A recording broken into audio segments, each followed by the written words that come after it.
Hey people, Pranksman here. Doing a little work on a car, and I got a few tech tips to share. My beat up cars. Okay, I'm doing brakes on this thing. Let me show you where I'm at first. Okay, pretty typical car, just a little Escort. And the brake light on the dashboard came on. For this car, it's not like the brake lights on the old cars where you got an issue with the hydraulics. On this car, when the brake light comes on, you got a little float inside the reservoir. It's telling you that it's low. Okay, and the first tech tip is see the minimum and the maximum level marks on the reservoir. That's telling you how much brake pad you have left. It's usually got to do with the front. If the back are pre-worn, it'd probably be like halfway when they're completely worn. This is mainly in relation to the front brakes, because you use the front brakes more than the back brakes, of course. So that's your reference point. With the fluid all the way up, when you change your brakes, you don't want to add fluid to keep the level high. You want the fluid to drop down as your brakes wear down, because the fluid from the reservoir go into the caliper when the calipers open up. So when the level reaches to the minimum, that's when your brake light comes on, and that's usually telling you it's time to change your brakes because your pads are all worn off. And that's pretty much where I'm at right now. I've been keeping an eye on it. I haven't added any fluid since I put the brakes on there. So when I put the brakes on there, I top it off, and you don't want to top it off as it wears down and the fluid goes away, because you're losing your reference. And when the brake starts grinding, you're wondering, oh, I thought they were good, but I looked at the master and the master was full, but the brakes are worn because you added fluid. So you really don't need to add fluid. When you change the brakes and you squeeze the calipers open, the fluid comes back up to the reservoir and it fills it back up. You don't lose any fluid because it's a closed system. So back to the tech tips. The tech tip here is you really don't need to keep adding fluid as it goes down, because that's your reference point to when to change the front brakes. Back brakes you might want to take a look at to adjust them, but other than that, the front brakes are usually the ones that wear down the most. Back brakes usually last maybe about 3 or 4 brake jobs before you have to change those. They last a really long time. Okay, at the wheel I got the tire off and it's jacked up, and I'm looking at the brakes, and just as I expected, the brakes are worn. And you want to do a little quick inspection too on the brake pads, see how they're worn. If you notice this side is worn more than this side, that could be an issue with the pins hanging up. Maybe this bottom pin sticking a little bit caused it to twist while it was wearing. So that'll be looked at, but this video is mainly on how to squeeze this caliper in so you get the new brakes in there. And there's the classic way. The classic way would be a C-clamp. You would take the caliper off and you would get in there and you would just squeeze it, and that's perfectly fine. It takes a while, but that's not how I like to do it. I do this for a living. I do plenty of brakes, and I know how to get in there and do the job quick and get paid. So this is a little money maker here to get the job done quicker and easier. I'm going to squeeze this caliper while it's on the wheel without the C-clamp. I'm going to show you how to do that, and this pretty much will work for any caliper with an access hole. Of course, this is not a typical caliper. It comes apart, but most calipers usually have a little access hole on top here for inspecting the pads when you pull the tire off, and that's where you will be doing this. And all you need is a heavy screwdriver, and you take the screwdriver and you just pry them open. You get in between where the rotor and the brake pad is, and work it open. Well, let's try this on first. There we go. Okay.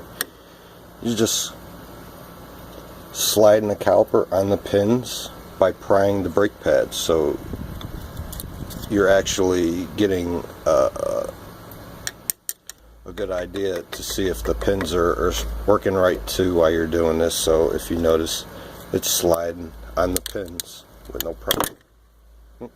Careful it don't slip. And you notice the part, you start getting space in there while the caliper is moving in.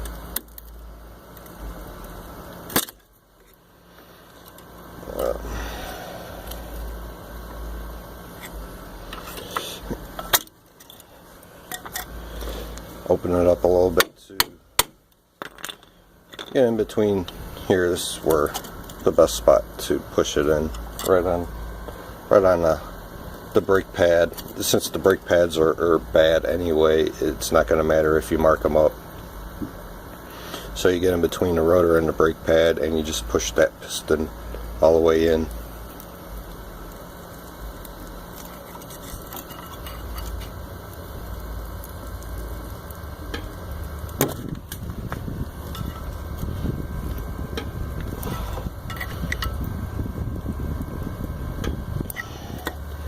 Use something bigger too to get in there, and just keep prying until it's all the way open.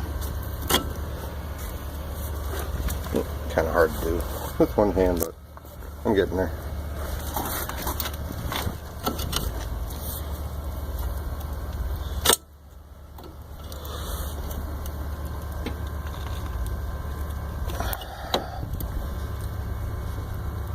There we go. And as you see, the piston's all the way in. There we go. Now all I gotta do is pull the pads out, slide new pads in, and golden. And I also checked and make sure that the pins are sliding, so if they were binding up, maybe it loosened it up to where they'll work good. I'll take it off and grease the pins up anyways off video, but that's not what the video is about. The video is about just a quick way to open up the calipers mainly, with a couple little extra tips. Okay, I got these, I hate these pins. I got these pins out with the little springs off, and typical Escort. Okay, if you notice, I got the caliper piston hasn't moved, so I'm gonna pull these brakes out and we'll see if the new ones will fit right in there. You want to make sure this little tab goes in the back. You can put it in the front, but probably only fit in there if you pull the caliper all the way off. But to get the room, put them in the back. And the other side. Haha, told you. Keep that in mind. It's a good tech tip. Let's go check out the master. If I'm right, this is the first wheel and it should be halfway. If you look at the reference points, the max, the minimum, and you notice the fluid levels right in the middle. And that has the new brakes on, and if you notice how I squeezed them in there, that's where the piston needs to be. And the level's right in the middle.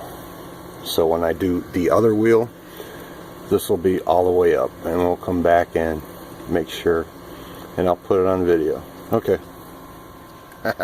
Trusty old vice grips. I'm too lazy to get up and get the right wrench. Before I actually put the brakes on, I needed to check the pins because of how the brake pad's worn. One side's lower than the other on the same brake pad, so which means the caliper was sorry, it wasn't pissing.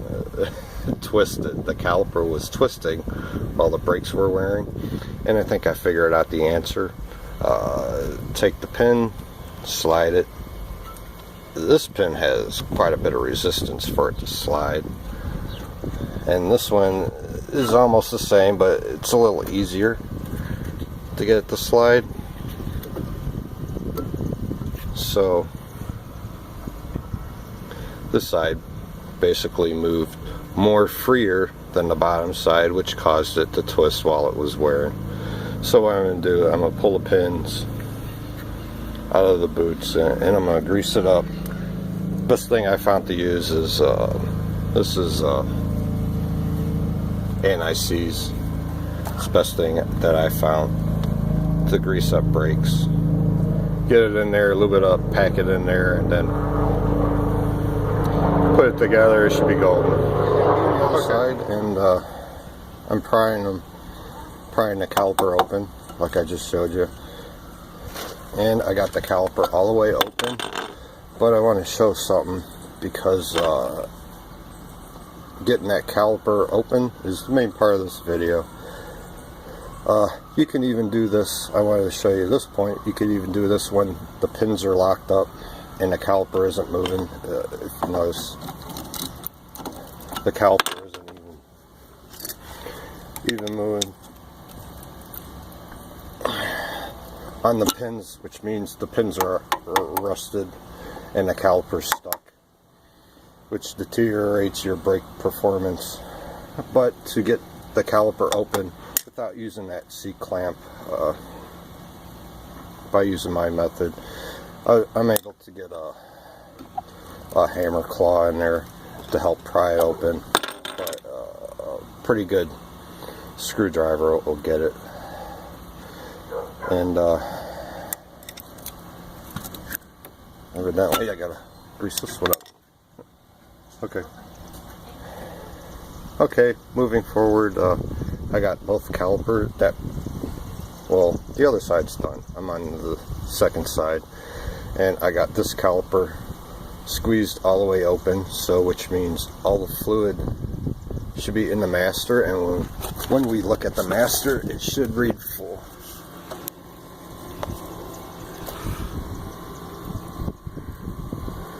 We're pretty close to it.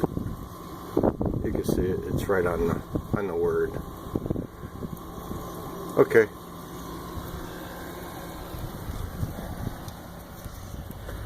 Okay, if you like this sort of thing, like the video, share it. I'm sure it'll help somebody. Maybe make a little money off of it. So, rate, comment, and subscribe. Thanks, man. Bye.